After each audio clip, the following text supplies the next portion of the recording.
very well on the visibility of people with Down syndrome. They are doing a great job. That's why we invited them to speak about one of those controversial cases, which is the video of Dear Future Mom. So, Mr. Bianchi, the floor is yours. Grazie, buonasera a tutti. Condivido velocemente il mio schermo se ce la faccio, ma ovviamente quando le cose devono funzionare non funzionano più. So when things have to work, they don't work. So I have a little technical problem here. I'm sorry about that. Sorry, I just passed into you, but maybe we wanted to show the video, but maybe we can do it later in the middle of your presentation. Ah, no, va benissimo.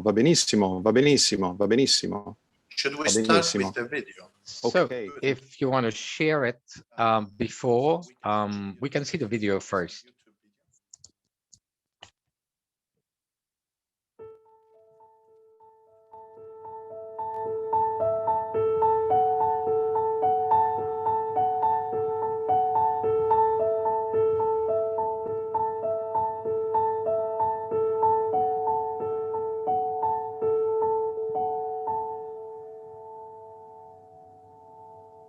Cara futura mamá, Don't be afraid.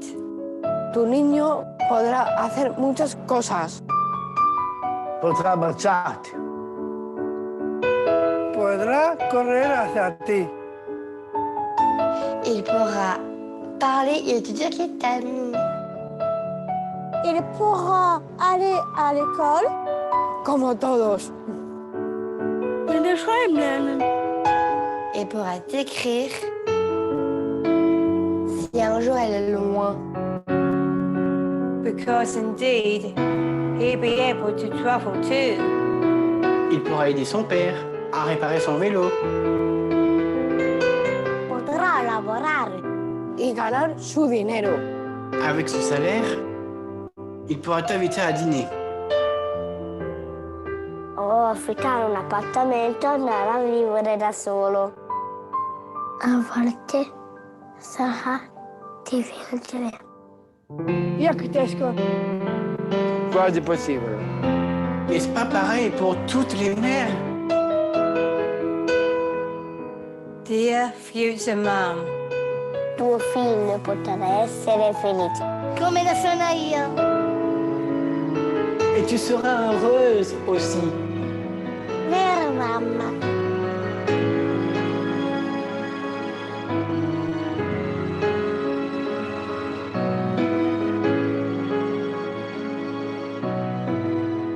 Vero, mamma?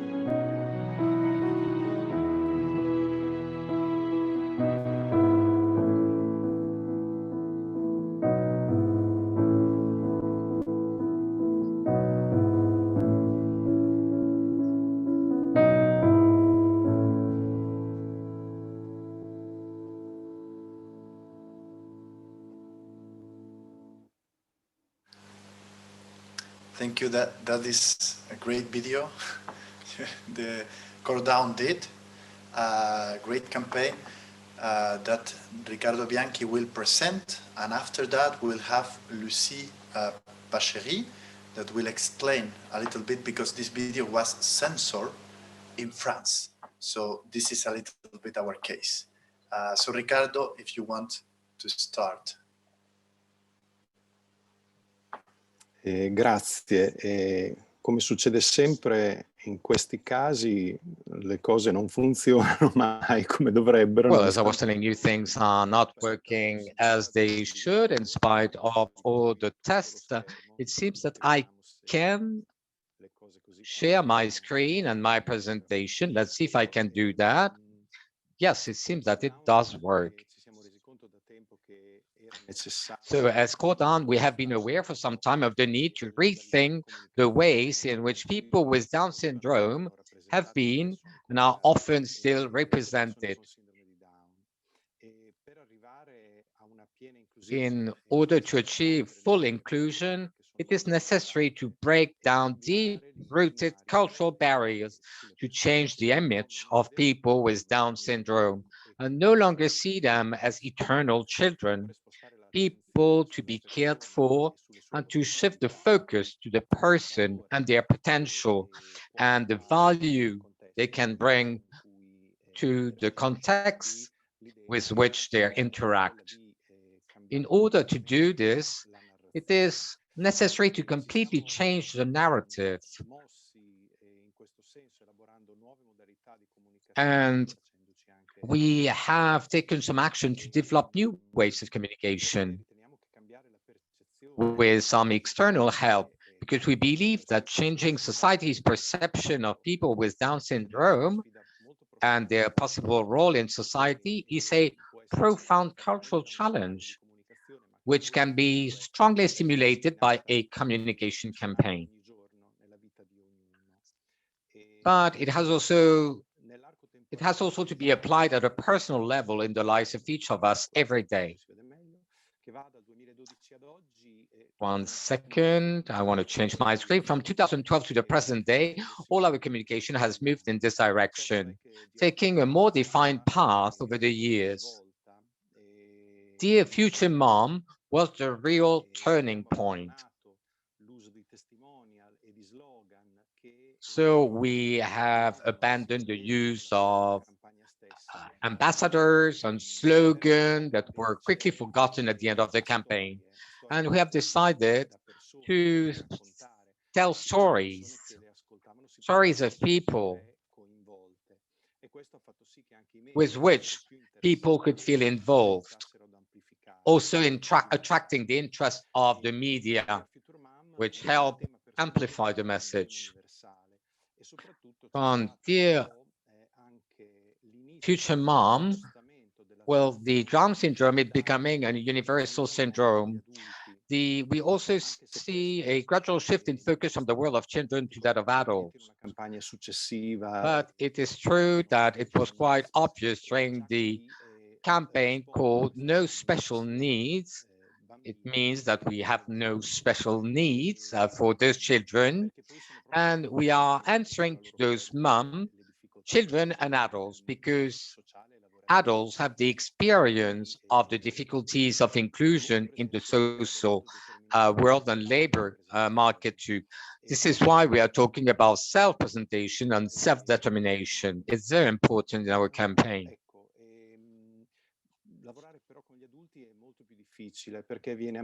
When we are working with adults, it's much more difficult because we don't have the same link, the same relations that we have with children. It's more simple. When we have a kid in the campaign, people are moved by what they see.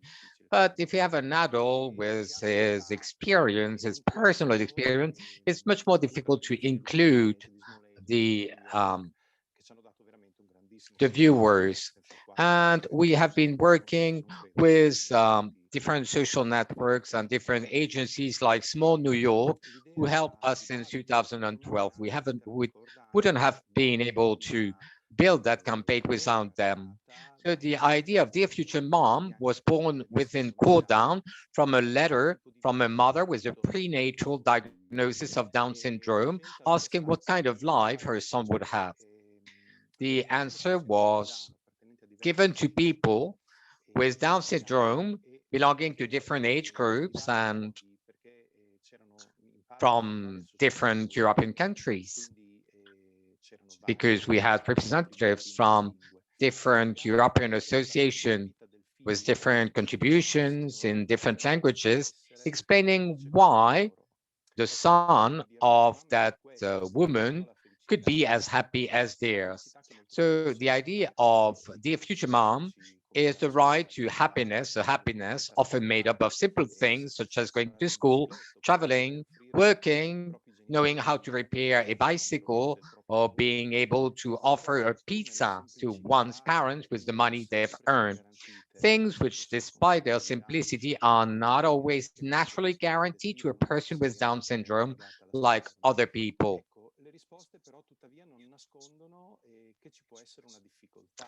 The answers, however, do not hide the fact that sometimes it would be difficult.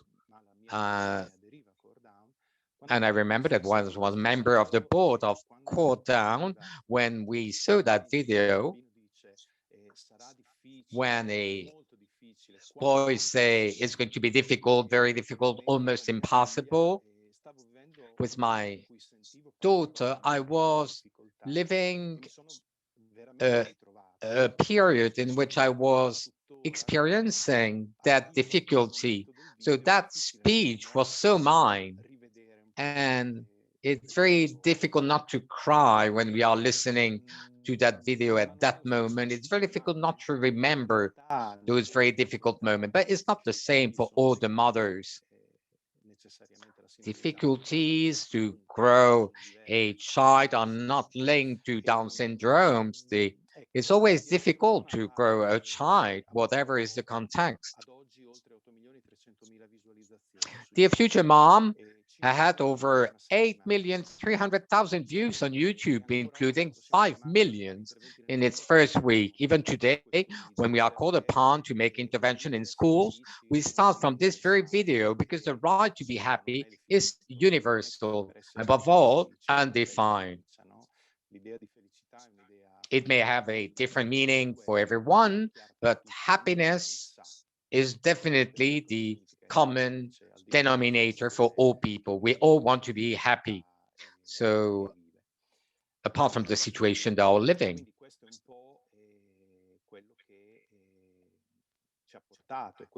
So that idea, that project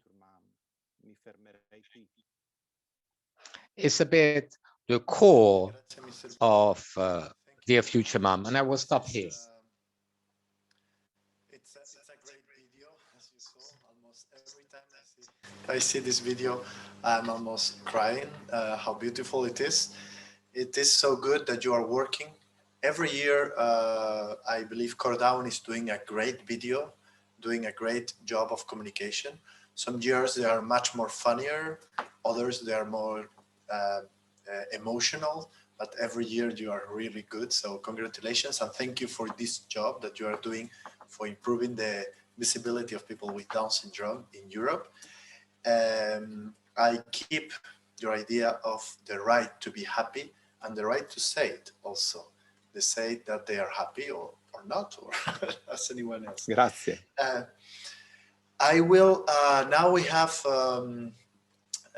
Mr. Benifei. It's now with us. He was a little bit late. He has a small problem, but we will introduce him.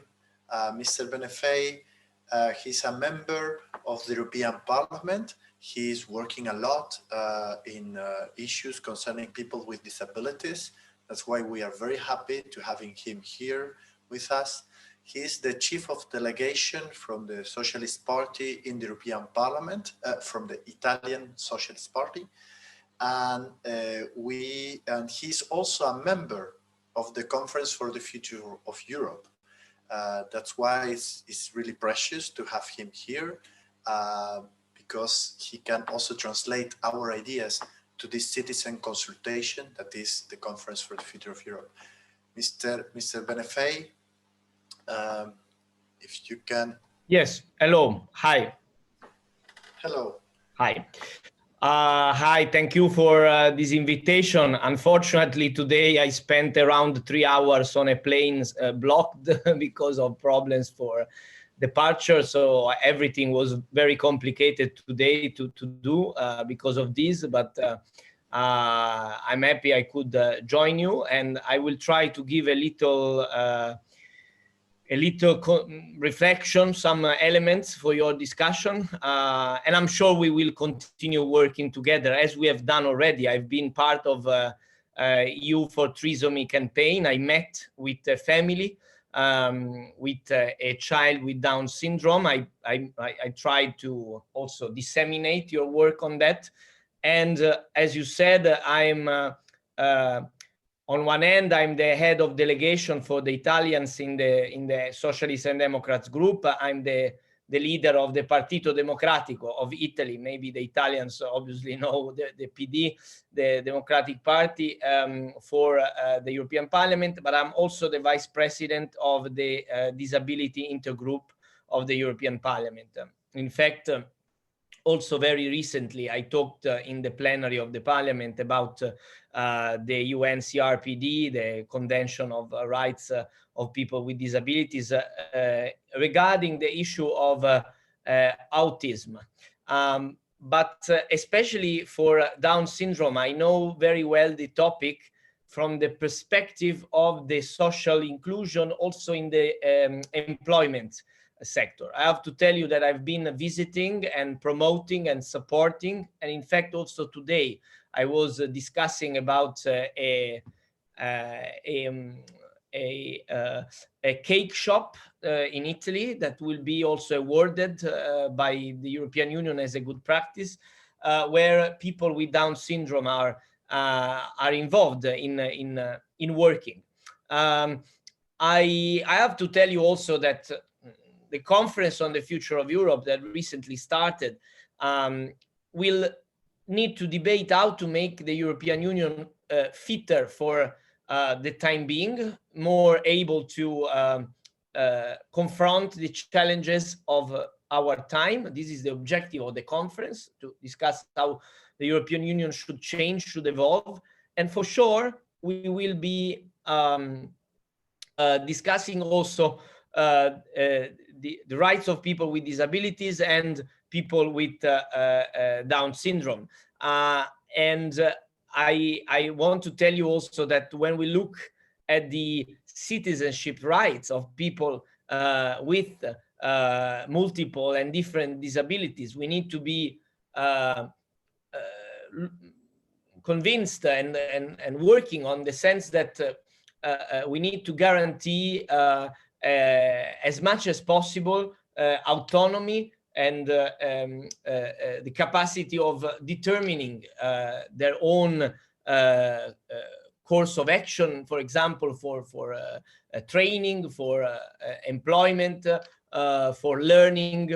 I'm sure that this will be discussed in depth and with examples, with data, with proposals during your discussion. I think it's very important that the EU is able, with the new disability strategy, to actually enact the UN CRPD articles for dignity and independence of life for people with disabilities, including people with Down syndrome. I'm convinced that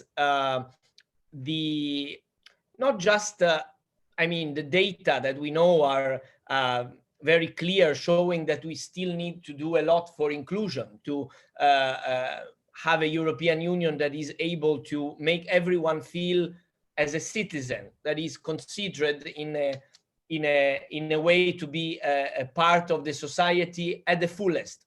We still have to do a lot, but, and I want to conclude on this idea that is growing, that we need to rebuild better, that we need to build a better union than the one we left behind before the pandemic, that we need to create a new environment in terms of various aspects, the ecological transition, the digital transition, but also the social aspect and the social inclusion. I think that this kind of context, of debate, of action also at political level is very good, is very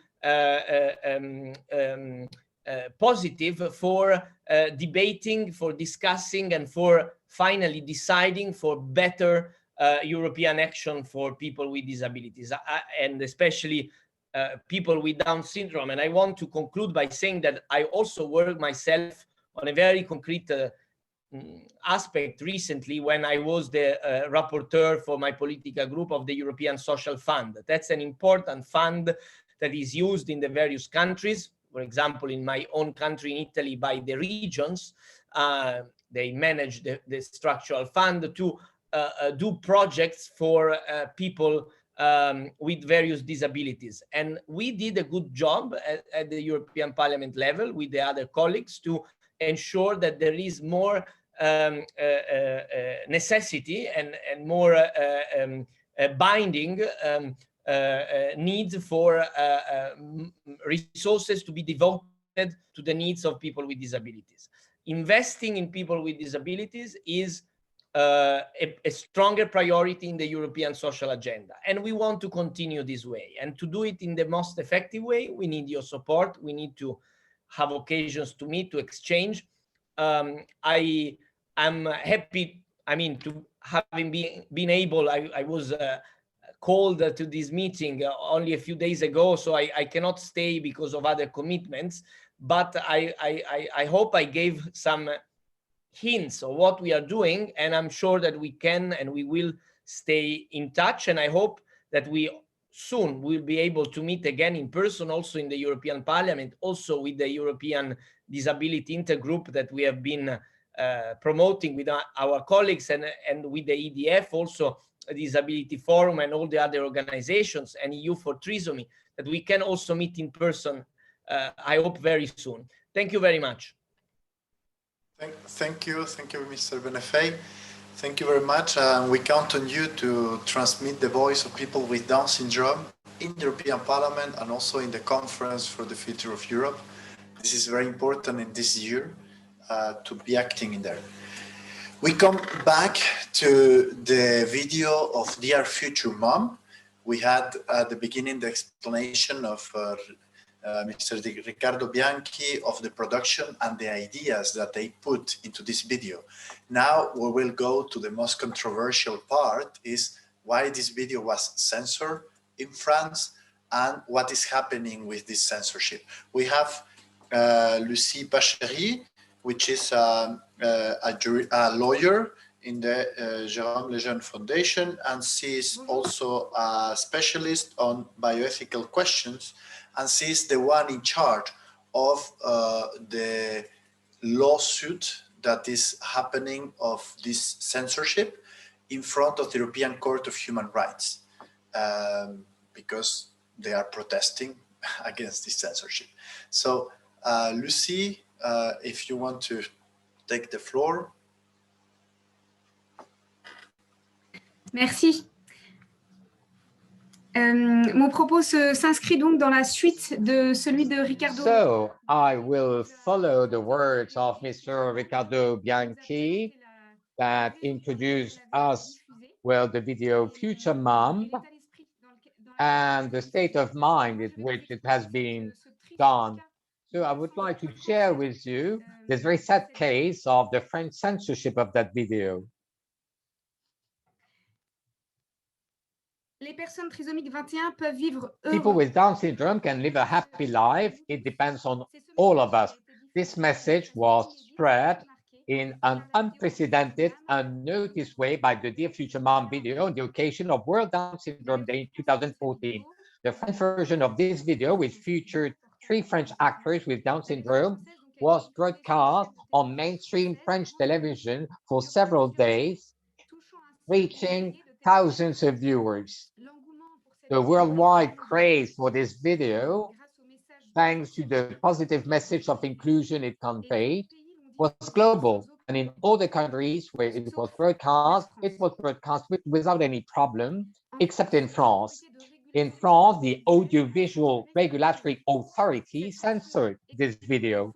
This censorship expresses a form of institutional rejection of Dear Future Mom's message, and thus an official rejection of people with Down syndrome.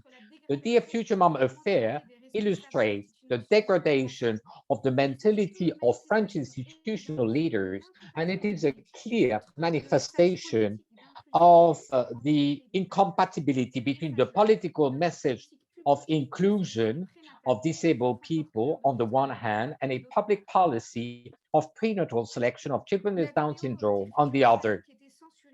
So that video was censored in France. You saw that the video started with the sentence. In the French version, it has been translated like this: I'm scared, what kind of life will my child have? So,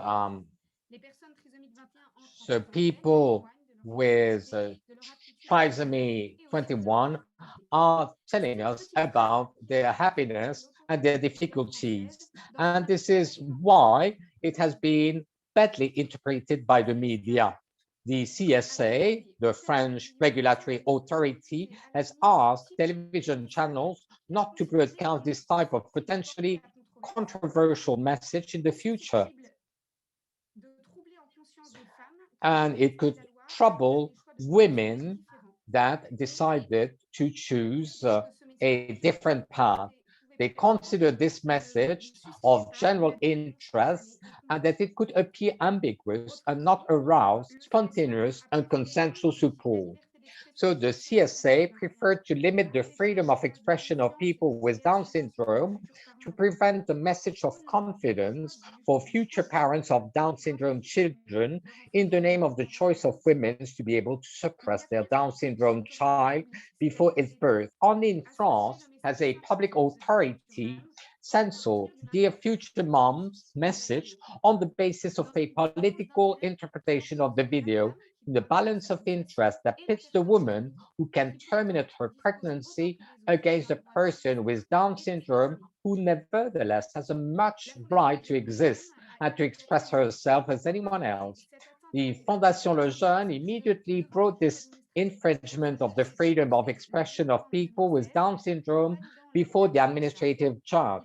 The judge ruled on the 10th of November 2016, validating the opinion of the CSA. He considered that as the video was addressed to a pregnant woman confronted with the personal life choice of whether or not to have a medical termination of pregnancy, the message could appear ambiguous.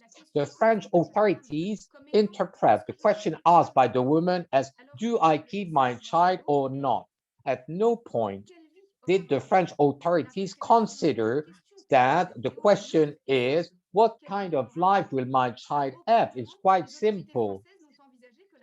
They have never thought that the woman in the video is simply asking about the future of his child once she has already made her decision. Faced with the French Judge Bailly's decision, which was influenced by the obsession with abortion of children with Down syndrome in France, the Fondation Le Jeune has just referred the matter to the European Court of Human Rights to assert the right of expression of people with Down syndrome, a right that should not be curtailed. And this freedom of speech should be respected. The French government is saying that the video is a political message and it is not compatible with the ideals.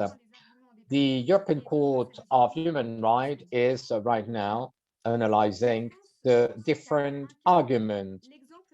France is an example of the impossible true inclusion of people with Down syndrome due to 20 years of public policy on prenatal detection. In France, there is a discourse and postnatal initiative that promote inclusion, but at the same time, a prenatal detection system has been set up, financed, and increasingly expanded by governments. It results in 96% elimination of Down syndrome fetuses. So it is important to understand that the first question asked to a French pregnant woman who consults her doctor at the beginning of the pregnancy is, do you want to be tested for Down syndrome? And Down syndrome is considered as a suffering, so they really offer the choice to women to abort. So in such a contradiction of speeches and initiative, how can families and people with Down syndrome themselves feel loved and welcome for what they are? In the framework of this conference, it is important to repeat that the decision of the European Court of Justice is supporting people with Down syndrome so that they can occupy their place in society and to enjoy their fundamental right, in particular, that of being able to express themselves freely to all. Thank you very much. Very interesting, showing how in France there is this vision of people with Down syndrome that at the end we don't believe they can be happy, and then this is a problem in the society.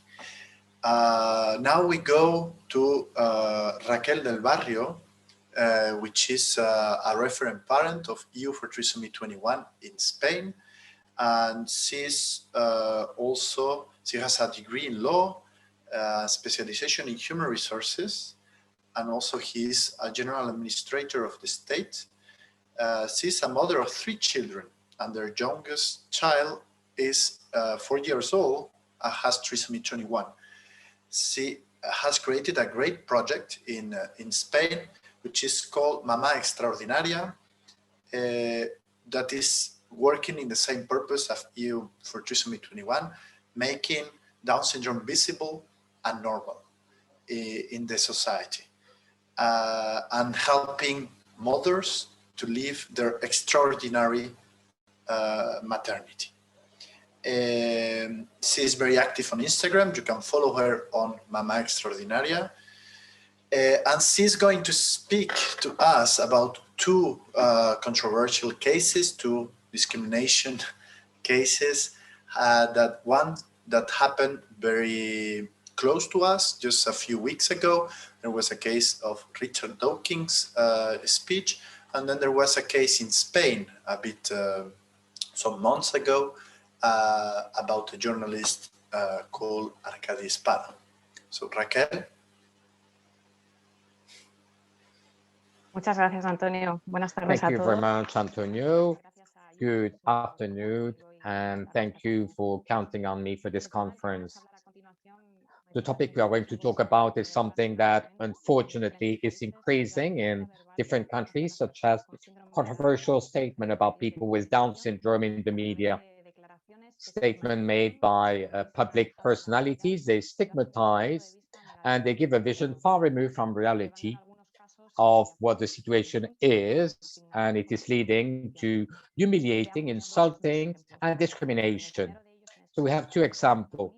We will start with the journalist and radio and television contributor Arcadi Espada. In 2013, he published an opinion article in the national newspapers El Mundo called "A Crime Against Humanity." He wrote the following: if someone allows a sick person to be born when they could have prevented it, they will have to submit not only to being denounced by the sick person, but also by the whole of society, which will have to pay for the cost of the treatment. These types of broken people raise their voices in hysterics every time they consider designing smarter, healthier, and better children. They try to impose dumb, sick, and worse children on us. In this article, Mr. Espada accused families who let their children with Down syndrome be born of a crime against humanity. In 2019, he was invited to a television program called Chester and presented by Risto Mejide. At one point in the interview, the presenter asked him if all people deserve the same respect, to which Mr. Espada tries not to answer. But due to Mr. Mejide's insistence, he ends up saying yes. He is then shown an extract from his article published in the newspaper. And upon seeing it, the guest replied, if someone is detected during pregnancy that they are going to have a sick child, and they do, they can go ahead with it. But to me, it seemed immoral and an aberration. I will not force them to have an abortion. I will not ask anyone to have an abortion. But if the Public Health Service detects it, that person will have to take it on and pay for it. Mr. Mejide replied that what he is saying is outrageous, but he confirms it and is always defensive. However, the presenter treats him with respect and politeness throughout the interview. The father of a son with Down syndrome enters the set and, excited but calm and respectful, explains the situation of a Down syndrome child to Mr. Espada. And according to the Spanish Constitution, he has the right to education, to a decent job, to health, and above all, to live. Mr. Espada was uncomfortable with his present and said that he was going to respond, but in the end, he did not. And is invited to leave the set and asked the audience to give the father a round of applause. Mr. Espada was denounced for this statement by the Commission for an alleged hate crime in March of this year. In 2021, They were shelved as the judge investigating the case did not consider them to be a crime. The other case we are going to comment on takes us to the United Kingdom with the controversy involving the biologist, writer, professor, and emeritus member of the New College, Oxford, Richard Dawkins, who on several occasions has lashed out against people with trisomy 21. In 2014, he was asked on Twitter what a woman who was going to have a baby with Down syndrome should do. He said, abort it and try again, because these people add to the suffering and unhappiness in the world. On the 9th of May 2021, Mr. Dawkins was a guest on a radio program. The presenter, who is the father of his son with Down syndrome, asked him why he thought it was immoral not to abort a child with this condition. And he said that Dawkins admitted he did not know any people with Down syndrome and had no direct evidence to support his claim, but he said that he thought it was possible. The presenter replied that for a person of science, it was striking that it had no scientific backing for his words. These two examples are just a sample of what can be found in other media in different countries. And in my opinion, they should lead us to reflect on what is happening in the world, and in particular in Europe, so that there are more and more people who publicly and in the media attack with impunity a vulnerable and defenseless group that does not harm to anyone, such as people with Down syndrome. Why them? Because they cannot defend themselves in the same way as the rest? It's a lack of humanity. And what is a crime against humanity is that more than 95% of the fetuses are not born because of that reason. I hope that the media, which had such a great capacity to transform the way a society looks, could offer more space to normalize difference and educate in respect for all people regardless of their abilities, because we are all equal in dignity and rights. People with Down syndrome have a lot to contribute to the world, and they show us the beauty of the world. And those that are lucky enough to have them by our side, we can say that we are happy. They make us happy, and they give us the humanity and the hope that we are losing as a society. Thank you very much. Thank you very much, Raquel. A very moving speech. Great words. We hear many cases of discrimination. In this panel, we have three cases showing discrimination and speech of discrimination in different countries. So it's not one country. This is happening in several countries, and we are a little bit without tools. What we can do? What is happening? Why is this happening? Caterina, in the conversation in the chat, she's saying those people don't know people with Down syndrome. Probably they don't know. That's why we need to improve the visibility of people with Down syndrome. That's why we are working here today. We pass now to the second panel to speak why is this speech of discrimination happening? Why is this happening in Europe? And for that, we have three speakers. We have Tina Sanders from Germany. We have Nathalie Dedreux, that is a self-advocate, also from Germany. And then we have Danielle Moise from France. We start with Tina Sanders, which is a member and an employee of an association called Meet and Dream that is working with people with Down syndrome. This association is based in Cologne and is working for 15 years on inclusion of people with Down for children and young people with disabilities. She's also representing this alliance, this association in the alliance and the petition No NIPT. So Tina Sanders, can you take the floor and explain to us what is this campaign and this petition? Ja, herzlichen Dank. Genau, ich vertrete heute das Bündnis No NIPT. No NIPT steht für... Sì, represento essa iniziativa No NIPT. So it is a new initiative called No NIPT. It is an association against the funding of the abortion and the NIPT test. So we are living an historic moment. For us, we think that in the future, we could see the disappearance of new birth of trisomy 21 children. Why? Well, because we have more prenatal measures, and on the other hand, we have a political incapacity to face the situation. In Germany, our body of self-administration in the health system, the GBA, the Joint Federal Committee, passed a resolution to fund the blood test for Down syndrome detection, what we call NIPT. And it will probably enter into force in August 2021. We observe an unbelievable political ignorance, which is tantamount to a refusal to seriously consider the ethical and legal implication of this decision.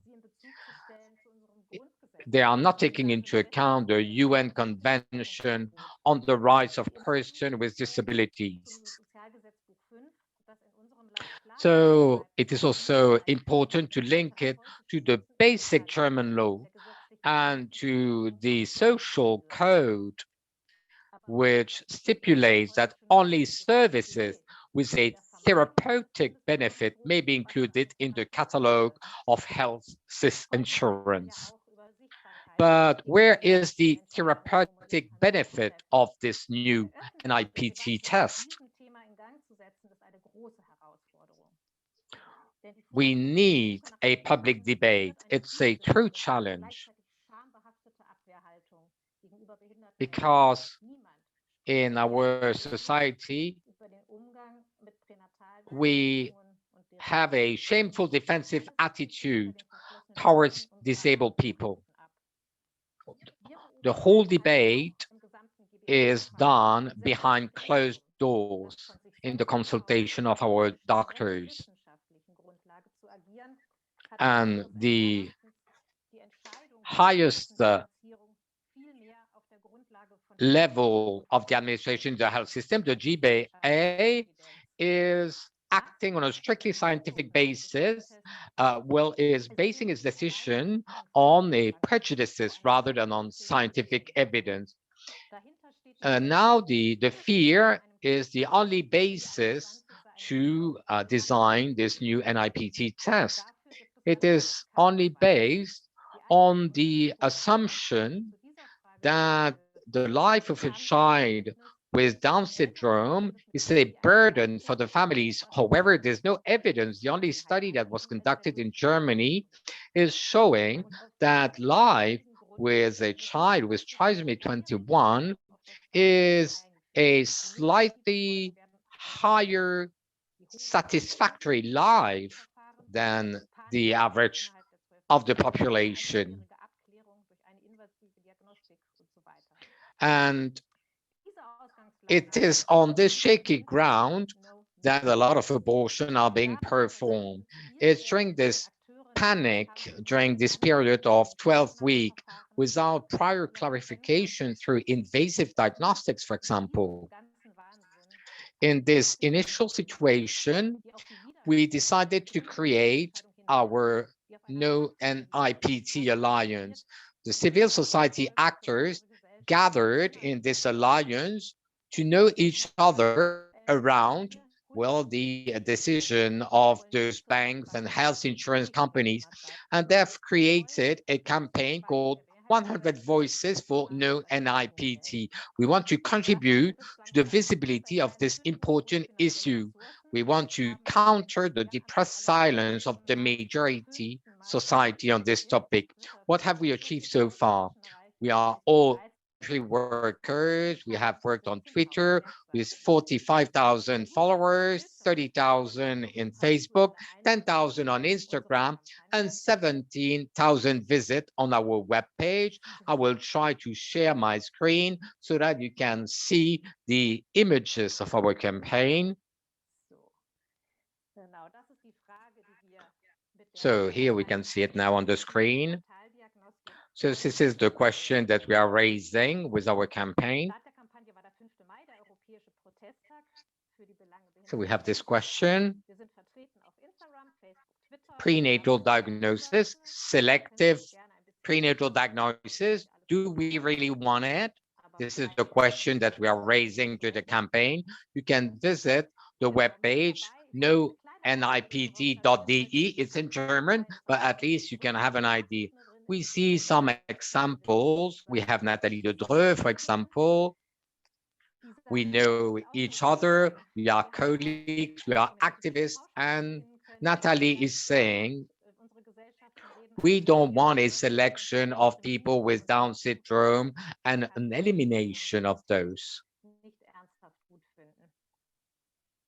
And here we have also a German actress saying that health insurance companies cannot pay the elimination of these people.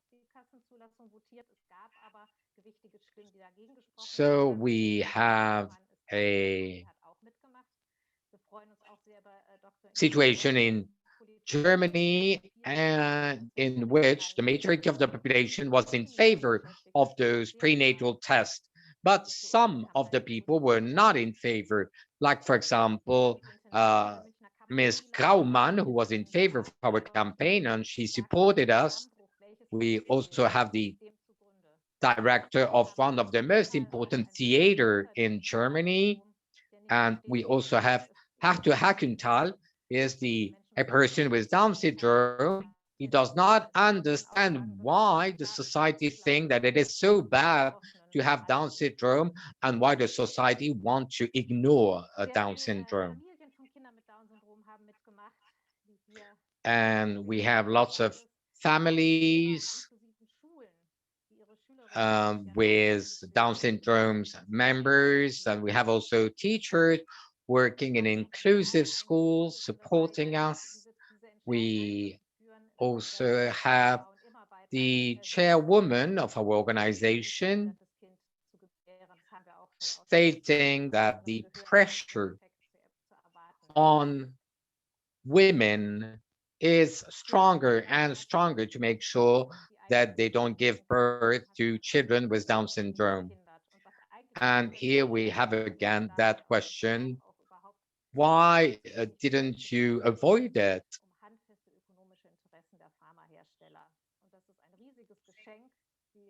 And here we also talk about one of the main scandals behind that negative campaign against people with Down syndrome, the economic interest of the pharmaceutical companies. Thank you very much. Mrs. Sanders, thank you very much. We hear this is a public policy in health that is happening more and more in the whole European Union. And as you say, we need a public debate, and we need especially people with Down syndrome to give their opinion, to have their say. They are also citizens, of course, and they are very much touched by this. So that is what we are doing just now. So Nathalie Dedreux will give her opinion.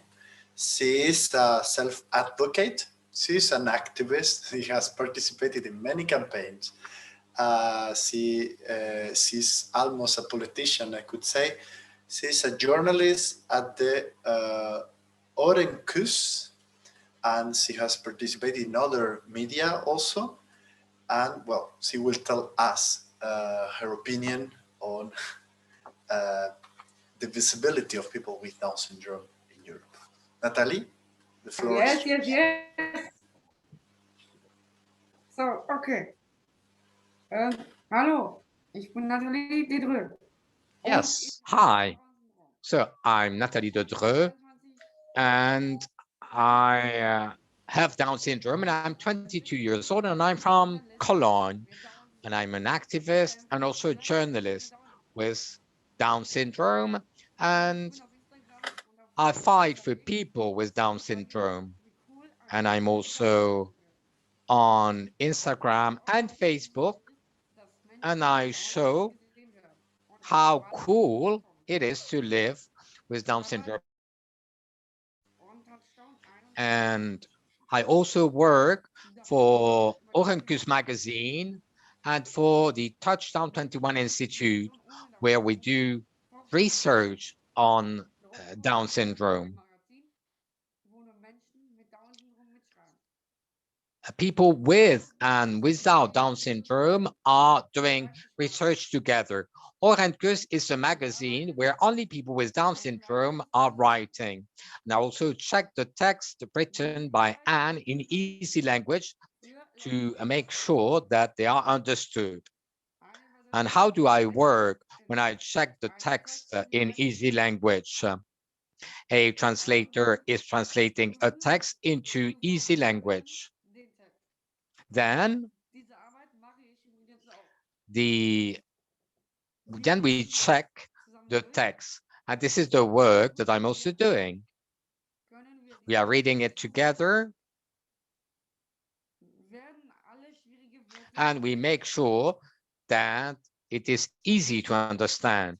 We make sure that all the words or the difficult words are well explained, that the sentences are not too long, and sometimes we need to change the text to make sure that it is well understood, because the easy language is a language that all persons understand well. In Germany, we don't have a lot of easy language example. For example, there's no news bulletin in easy language. Only once a week, we have a news bulletin in easy language.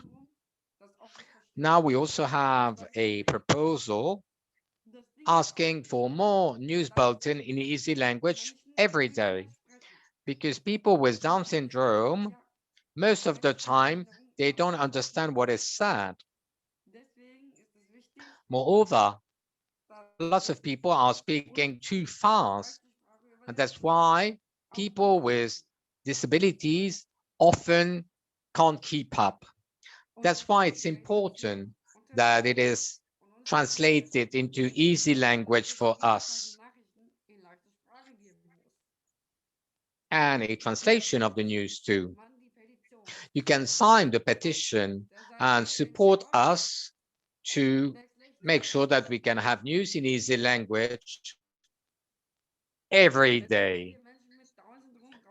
So here you can find the petition on the web page change.org/Tagesschau, because people with Down syndrome need information in easy language so that we know what is actually going on in the world. And we are also interested in politics so that we know what is going on in our country and in others. That's why it's important that we people with disabilities understand what is being said in the news. And it is important to be spoken more slowly so that we can understand it. And the news must also be written in easy language every day. And on internet too, we also need easy language so that we have less barriers. The internet pages must also be designed barrier-free with easy language so that people with disabilities can find information on the internet and can read the news. And the electoral platform of all parties, the election program, can also be and should also be available in easy language so that we can understand what each party is doing. Thank you very much. Merci. Thank you very much for your attention. Thank you, Nathalie. Yes. This is very important what you are saying about easy language. This is the tool that you have to be integrated in the society. Today's society is happening all the time on the internet, and we need access to it, to this information. And if you don't have it, of course, you cannot participate in the social, political life, and cultural life. So people with Down syndrome deserve that, has right to that. So this is a very important message that you have. And I believe we should convey this message to the Conference for the Future of Europe. That's why we are also working on this conference. Thank you for being here. Now we come to the close of this third part of the conference with those explaining. We come to the close of this part with Danielle Moise, which is a philosopher specialized on ethics and also techniques and science. She's a writer. She also writes in different media, French media, and she has wrote one book that is very interesting for us. It's very difficult to translate this title because it's in French and it's philosophy. So we have Disability. The name of the book is Disability for a Revolution of How We Look. The subtitles, a phenomenology of how we look and into the body, a body that is out of the normal way. So, Madame Moise, sorry for the translation, that was terrible. Madame Moise, the floor is yours.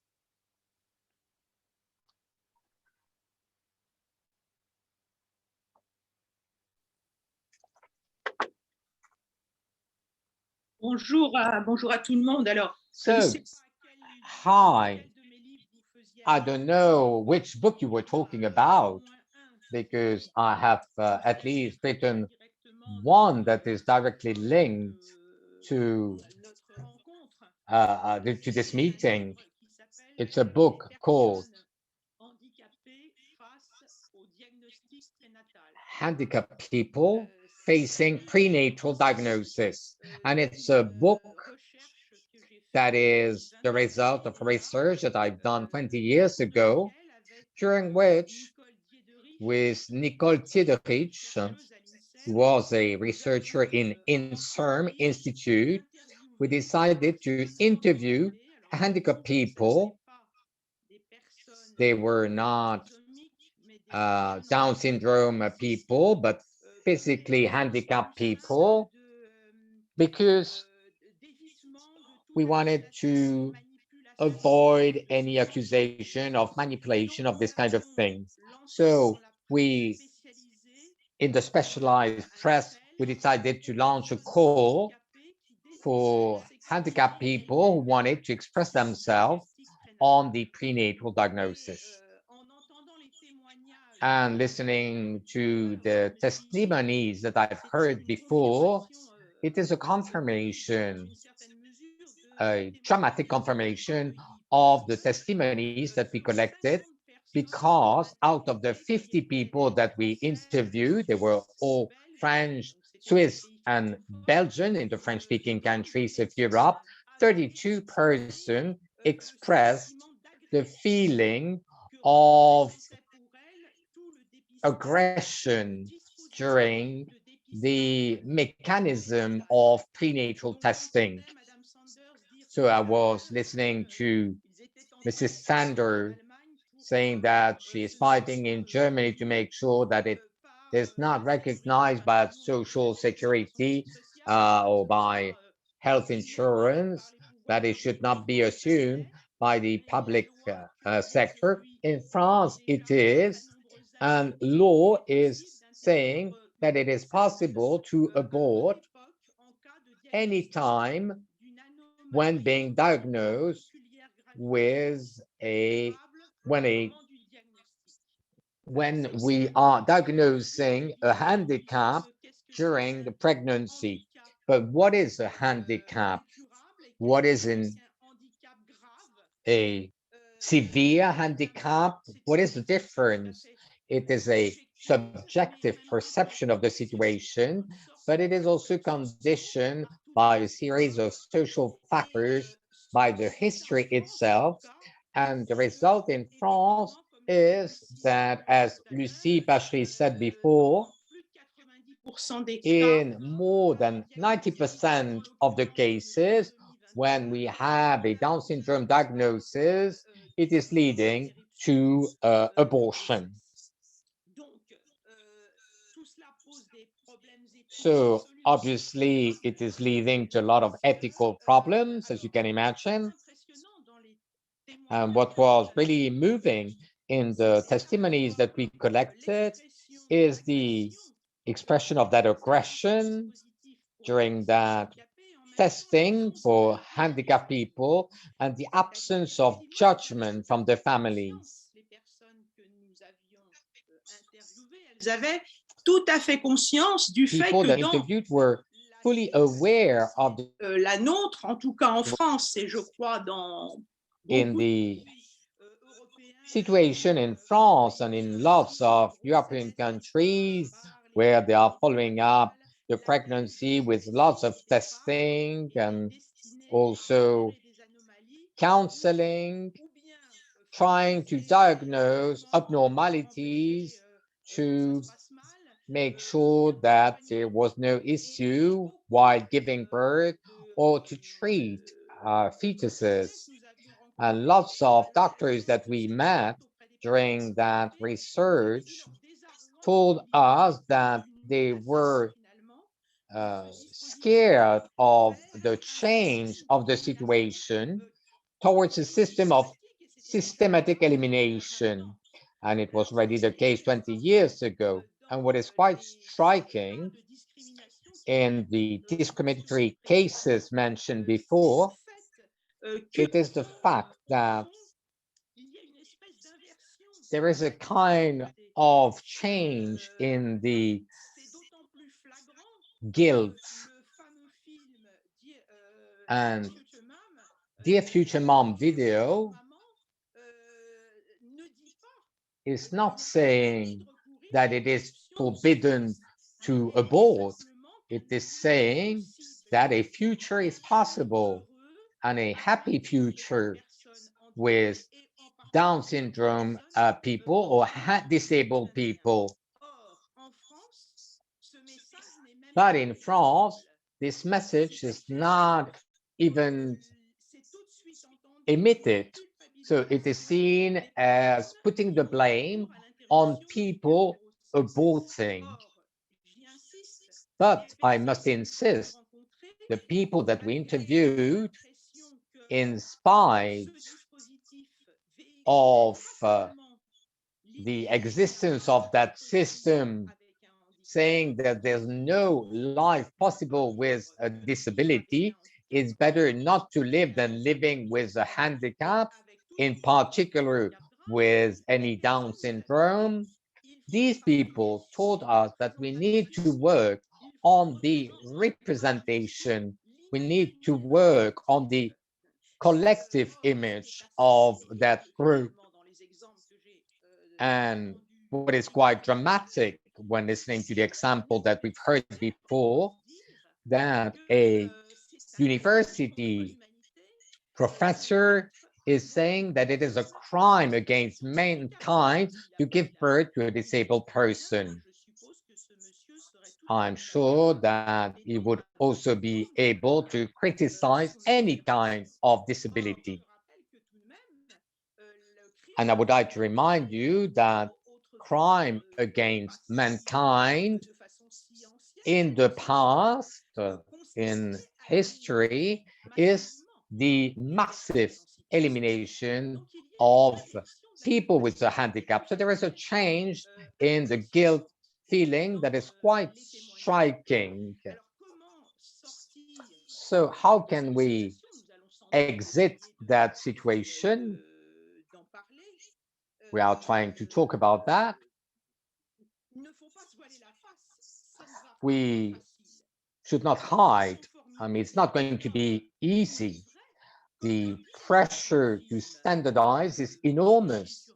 And Dear Future Mom is saying that to face a disability, whatever it is, can also be difficult. It is clear that if we imagine that happiness is a situation in which we have no problem in life, obviously, when we are facing an obstacle, it is an obstacle to happiness. But is this really happiness? Human life, well, let's not forget what Mr. Dawkins is saying. It is immoral to give birth to a disabled child. But I think that what is really immoral is not to give a hand to people in difficulties. What is immoral is not to concentrate, to focus the fund of public research on trisomy 21, on tests that are not leading to the elimination of fetuses with Down syndrome. We should rather increase our efforts to improve their fate, their destiny on the medical and social ground. I have been really surprised by and happily surprised by the testimony given by Nathalie. Of course, we need to do some effort. We must adapt things when the news are too difficult for people that are disabled. We should simplify them. Obviously, we can also propose the abortion of blind people, or we should also prohibit the use of Braille language so that they cannot be included in the society. So it's a society debate. Do we want an inclusive society, or do we want a society eliminating not only the disabilities? And there is a confusion between the different testimonies that we have collected. We are insisting on that regretful confusion between eliminating people suffering from Down syndrome or any other disability. Of course, we could wish to see a world where symptoms could be improved and the medical situation of everybody could be improved. But when we are confusing the medical and social improvement with the elimination of people with a disability, then I mean, we have a dramatic situation. Let's not forget that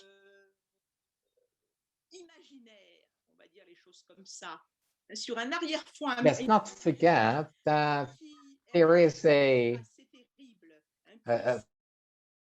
behind this. At the end of the 19th century, so we had raciology chairs in the majority of the universities, and they were establishing a hierarchy between people. It's on the basis of that image of the past that we have been able to talk in France of Mongolian, and the word has still not disappeared completely. Mongolian, why? Why was it a bit racist? Well, because we, according to theoreticians, scientists of that period in time, Mongolism was the reappearance of an archaic form of mankind in the white race. So we were associating the so-called Mongolians, and it was an insult for the true Mongolians and for people with Down syndrome. So today we believe that the identification, the genetic identification of the problem has gotten rid of all these images from the past, but I see that the statement that we have heard before is simply showing that the rejection of people with a disability, and in particular with Down syndrome, is still very strong, because massively we see that people facing a prenatal diagnosis of Down syndrome are aborting. So how can we give some space to people with Down syndrome in such a context? We see that we are in a situation in which tensions are very powerful and contradictory at the same time. The inclusion debate is co-living with a technical system which is extremely powerful, so powerful that we are not even thinking about it. A study from the Research Medical Institute in France has demonstrated that lots of women performing all the diagnosis tests are not fully aware that it will lead them to very difficult decision to abort or not.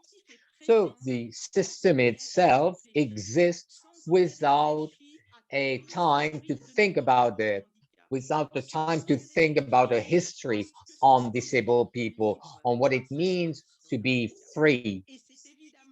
And it is obviously to all these brainstorming and debate that should take place here today. And thank you very much for inviting me to debate on this topic with everybody. Thank you very much. It is a tragical situation we are living, where the speech of inclusion, which is powerful today, is living together with this technical situation that is excluding people with Down syndrome. We cannot exclude the technique from the inclusion. We need to use the technique for including. And that is also what you say, that this technique should be put in purpose to help people with disabilities and not to exclude them. Thank you, Madam Moise. We have now, we come to the conclusions of this meeting. We have a message from the Vice President of the European Commission, which is in charge of the Conference for the Future of Europe. So we are seeing many problems all around Europe. We need to act, and we think the Conference for the Future of Europe, this is a great moment to act.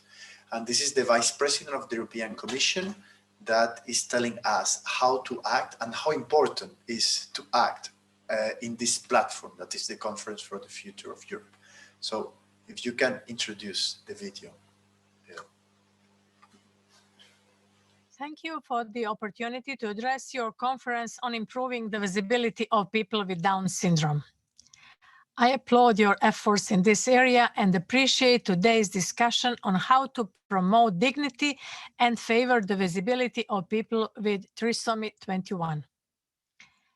I want to first thank you for ensuring that they will have a voice in the deliberations of the Conference on the Future of Europe.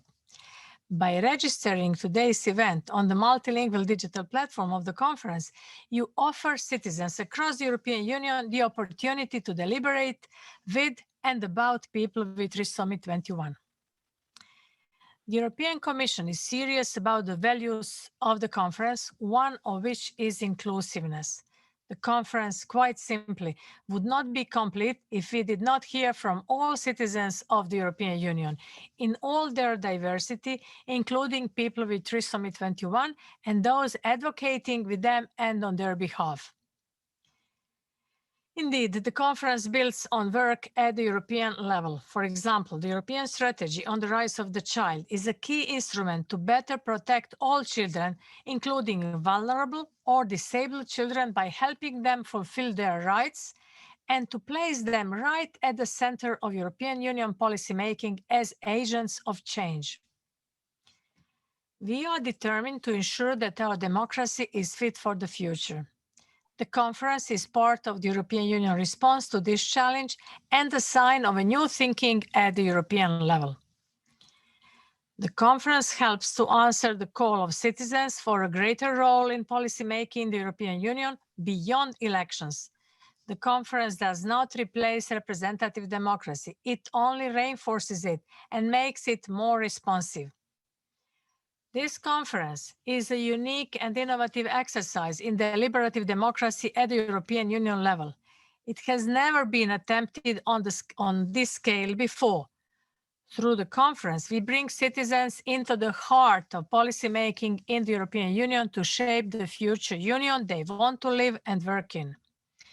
The conference guiding principles must be to keep citizens at the heart of the process.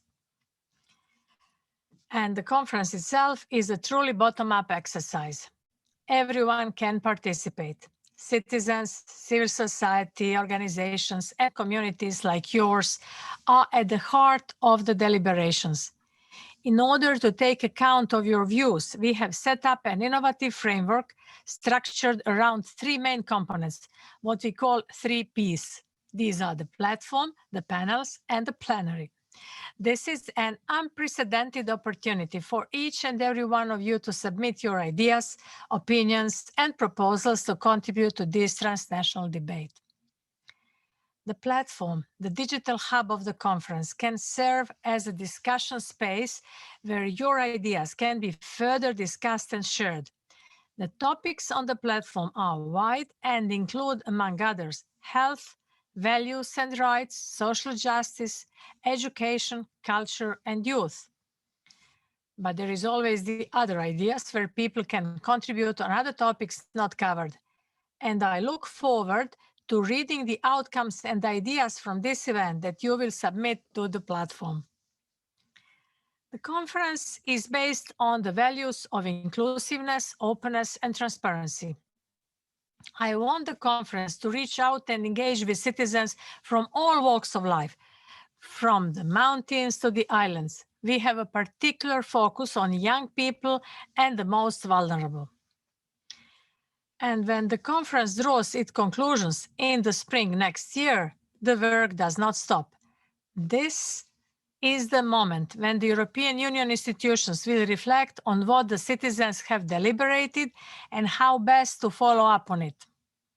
Commission President Ursula von der Leyen has committed to this, and I'm determined to see it through. It is vital that the citizens can see the impact of their engagement and deliberations. The legitimacy of the whole process depends on this. I welcome very much your initiative and the ambition of the parents from Trisomy 21 to play an active role in the conference, putting the challenges and the opportunities of people with Down syndrome at the heart of this discussion. Our deliberations can only be enriched by your contributions and ideas. Dear participants, we count very much on your mobilization and active participation through your networks and communities across Europe. I'm very curious to hear what ideas you will come up with.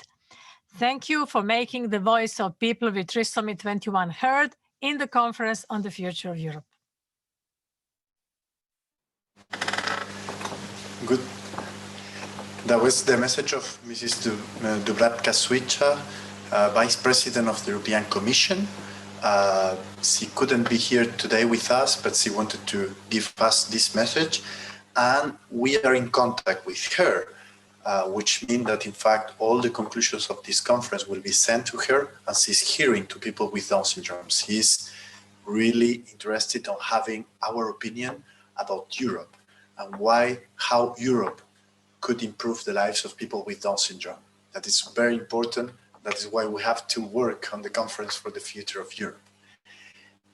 Now, for starting the conclusions, we have Caterina Moreti, which is a self-advocate.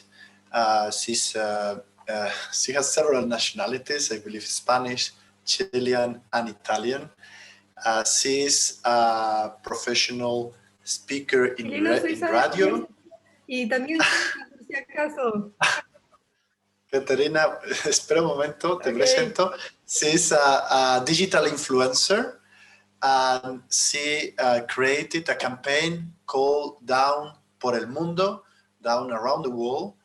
And she work also with Facebook business, creating a inclusion campaign. And she's a great speaker. She's very happy to be here with us. Trabajé con ellos. Caterina. Muchas gracias. Primero que nada, muchas gracias. Thank you very much. Thank you very much for inviting me. So we'll start with my story, with my speech.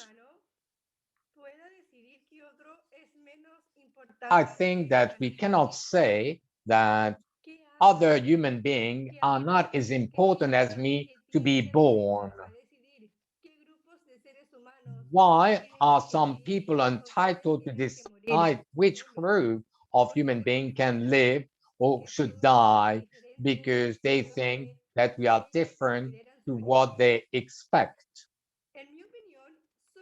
According to me, being a human being is enough, and we should take care of any human being. We have seen too many experiences in history of minorities, of groups that have been destroyed just because they were different. I'm still surprised to see human beings with thoughts such as you will be less happy if you have a Down syndrome child or a relative, or that it is better to abort in such a case. I think that it is truly horrible because it helps you to think that you would be happier without elderly people, without sick people, without different religion people, without people from other races, other colors, without gays. Who is deciding who's staying and who's leaving? To be happy for me is to be able to exist in the world with my differences. Something that a lot of people in this world are not valuing enough. And we are giving authority to those who think that there is only one way to be. But the good news is that we are all different. And there is a true value that we see in the world more and more.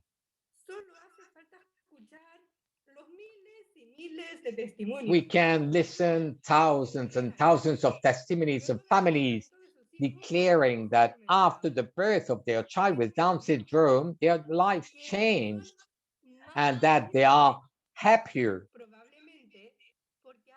because they have learned with their child to change their thoughts and to prioritize things in life and to see what is really important in life.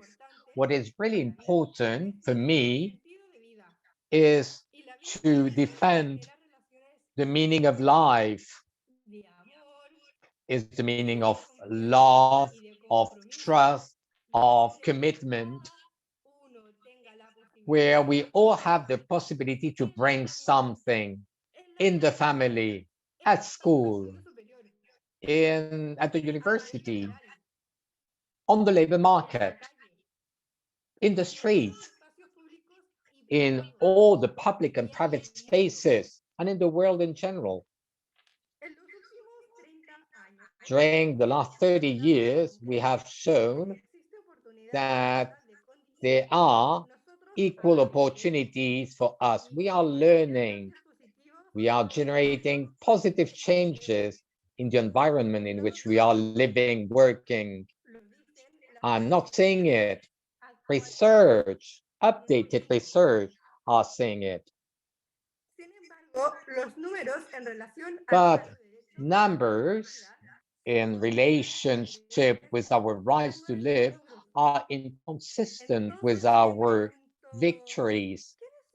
So I'm asking, who really needs to learn? We need to be compassionate with those women that have not aborted, but also with those that have aborted. They don't know what they have lost. We are talking a lot about the freedom to choose to abort, but I'm wondering, do these women have enough information to make their decision when they are aborting? Which freedom are we talking about without information? The freedom is not complete. They need more knowledge, but they need to exist. And there's not one single way to exist. I want to make it clear.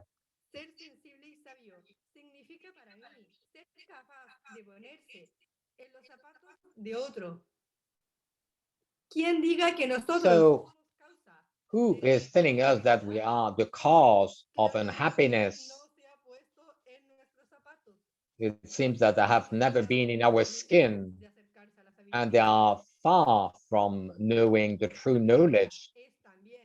To be savvy is to allow us to get the opportunity to open oneself to the learning, diversity, to break the standards and the structures, and to wake up and to be surprised and to allow oneself to be surprised. Thank you, Caterina. Thank you very much. I'm so happy you're here. I hope next time you will be sitting here next to me. You're such a great speaker. I hope you could hear her in Spanish. She's a really good speaker. And I believe you are doing a great job for improving the image of people with Down syndrome. You are really sending the best image possible, being here speaking about Down syndrome. Incluso, muchas gracias. Incluso también. Thank you very much. Como soy también, estudié locución en la Escuela de Locutores de Chile. I also studied how to speak in a university in Chile, and I'm motivating people on Instagram so that, well, they learn to speak too as I do. Great Instagrammer. You have to follow her on Lacate line AS.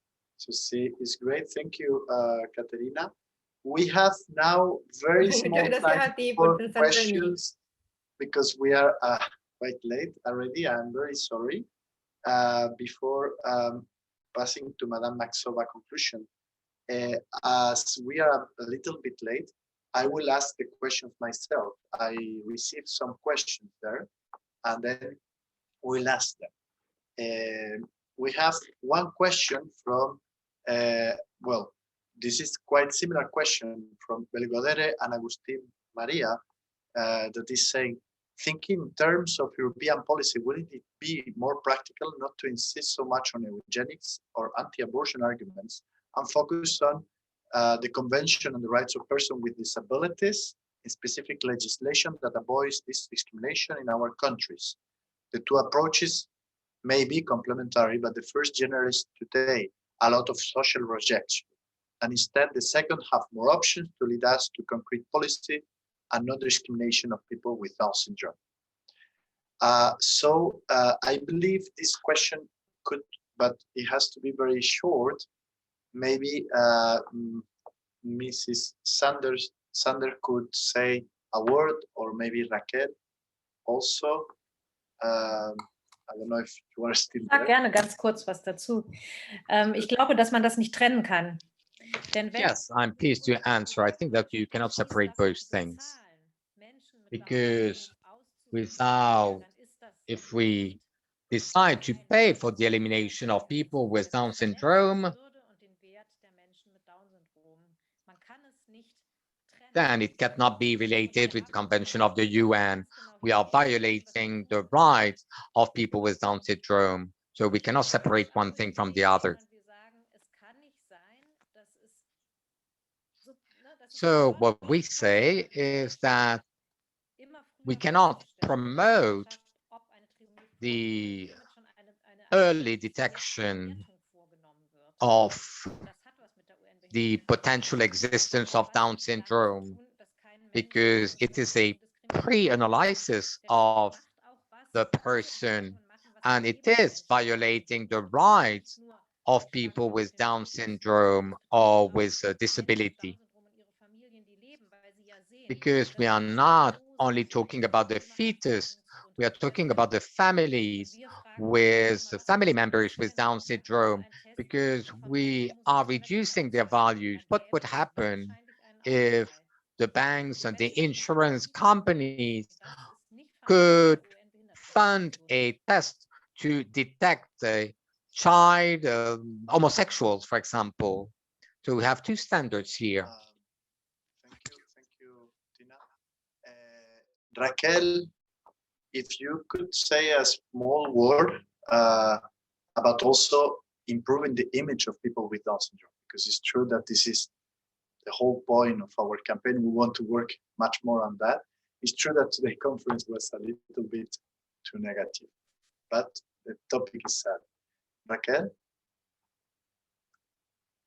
Gracias. Bueno, yo creo que una Thank you forma... very much. I think that a way to improve the image is seeing them, knowing them. We cannot nobilize, understand, and accept something that we don't understand. We are listening to Caterina, and things are different. She is telling a story. If I'm telling the same story, it will be very much different. We have to give voice to people with Down syndrome, to families in contact, in direct contact with them. It is impossible to hear a testimony from Mr. Dawkins saying that he doesn't even know a person with Down syndrome. So it's just an opinion that's very far from scientific evidence. The media, campaigns in TV programs, in movie theaters are very powerful. So we need to see the image, to normalize and to accept, but we need to see, to know, to meet those people. You have to promise to be very short. To Madame Moise, Danielle Moise, sorry. Madame Danielle Moise, should the fight against eugenics is not one of the values that is the founding of the European Union?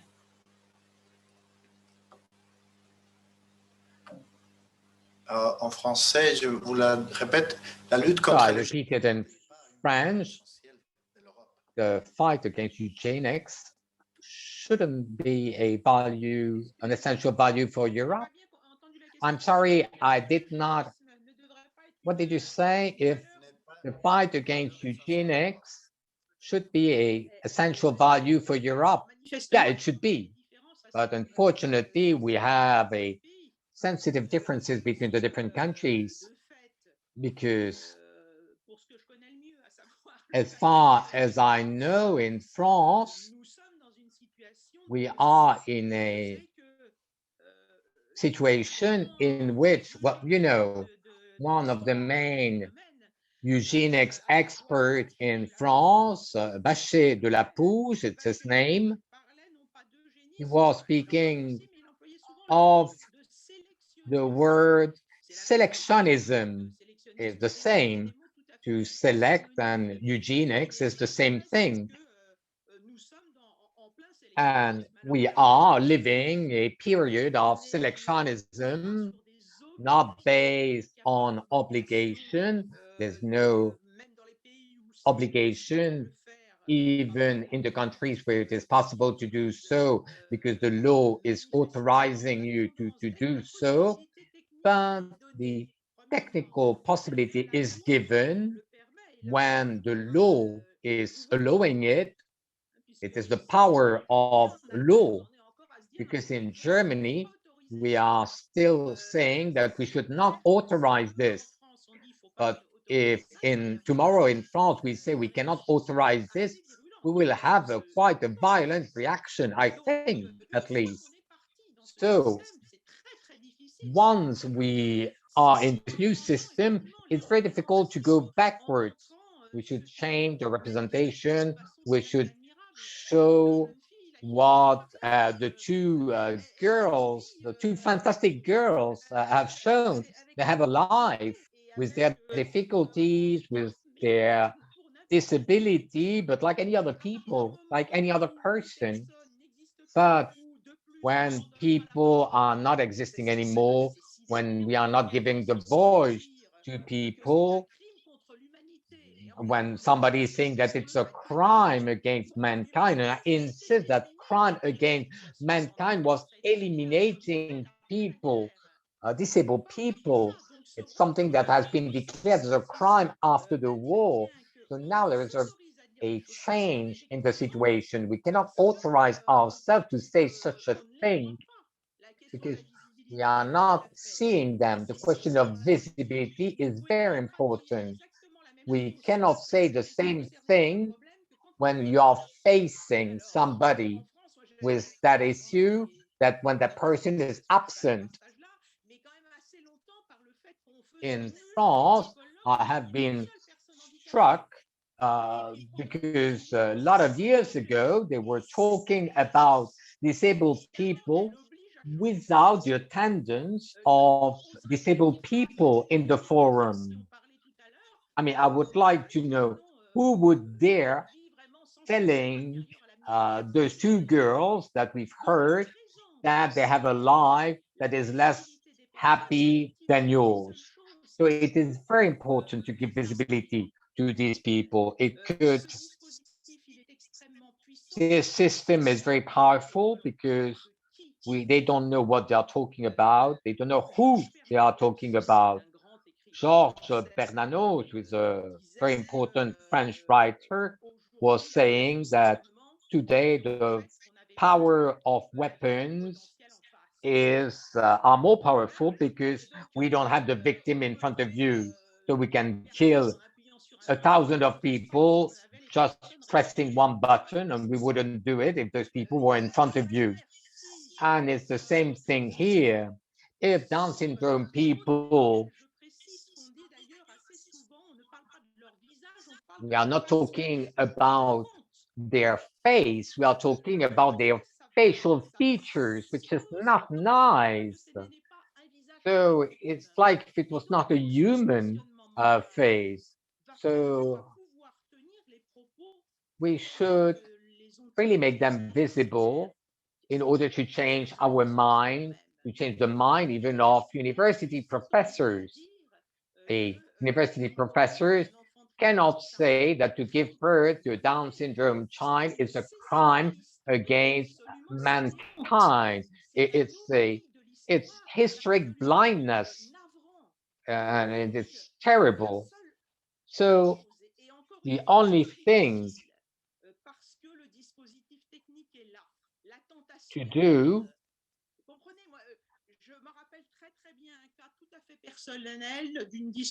I do remember, I'm sorry, but Une collègue qui me disait qu'en cas de diagnostic de trisomie 21, justement, c'est sûr qu'elle interromprait sa grossesse. Et puis, ce n'est pas elle qui a été confrontée au problème, c'est sa fille.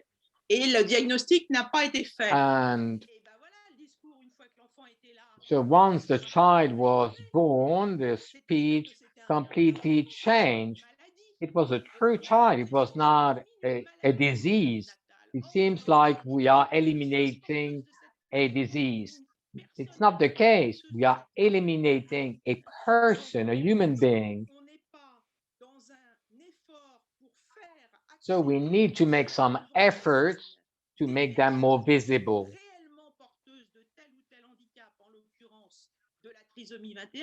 Et c'est légitime qu'on parle particulièrement de ce handicap puisque c'est le plus fréquent possible. Donc, so, if people don't know these people, they cannot say those things. As Catherine said, would we tell a gay person that we should have detected her homosexuality before birth and eliminate them? I'm sorry. Yeah, I'm stopping here. We are doing it because these people are already invisible, and this is why we can do anything. So to make them visible is a true prevention to try to improve the situation. Thank you. Thank you.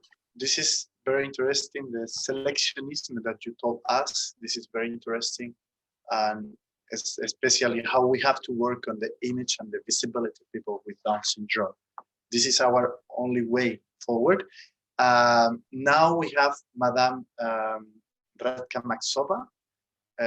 Madame Maxova, she is a chair of the Intergroup of Disabilities in the European Parliament. She was here from the very beginning of the conference. Thank you very much. We are late and you were waiting for us. She's hearing to us and she's one of our best supporters in the Parliament. We work with her a lot and she's doing a great job. So, Madame Maxova, if you want to conclude. Děkuji velice. Doufám, že mě slyšíte. Budu mluvit česky. Vážené dámy, vážení pánové, moc děkuji za uspořádání této konference. Moc mě těší, že mohu zde vystoupit a účastnit se. Stejně tak jako předchozí konference. I'm not receiving the translation. I'm not receiving the translation into Spanish so that I can translate into English. I need the Czech interpreter to translate into Spanish. Sami jste o tom mluvili. A tedy i zvýšenému riziku vyloučení z naší společnosti. I'm sorry again, we are not receiving the translation from the Czech interpreter. Tuto problematiku a snažím se prosazovat I think that they are trying to fix it. Práv osob se zdravotním postižením a snažím se i o nezkreslené a pozitivní informování široké veřejnosti o této problematice. Zároveň jako stínová zpravodajka jsem na toto dbala v usnesení o strategii Evropské unie pro pomoc osobám se zdravotním postižením na období roky 2021 až 2030. I'm sorry, as soon as I get the translation into Spanish, I'll be able to translate into English the words of Mrs. Maxova. S tím ohledem na úmluvu OSN o právech osob se zdravotním postižením. Jako velký problém společnosti, který bychom měli odstranit, ale vnímám to, že Downův syndrom je stále spojen s řadou předsudků. Still no translation from Czech into Spanish. I cannot translate it into English. I'm sorry. Takže bohužel i v této oblasti se setkáváme s dezinformacemi. Společnost je často vnímána tak. So we have a lot of information. And we see that children with Down syndrome very frequently se hovoří jako o nezaměstnatelných či těžce mentálně postižených. A sami jsme viděli dnes, že to vůbec není pravda. A are speaking of them like if they were sick, if they were severely disabled people. But children with Down syndrome are people that are happy to learn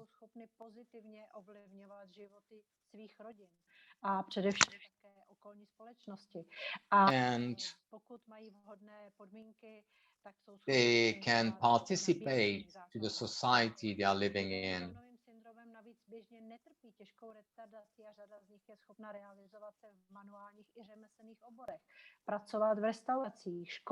And they are also good at craftsmanship or in primary school and in kindergarten. They are working very well in such an environment. We should not forget that those children have a lot of competencies. They can have intimate relationship, they can get married, between each other if they want to.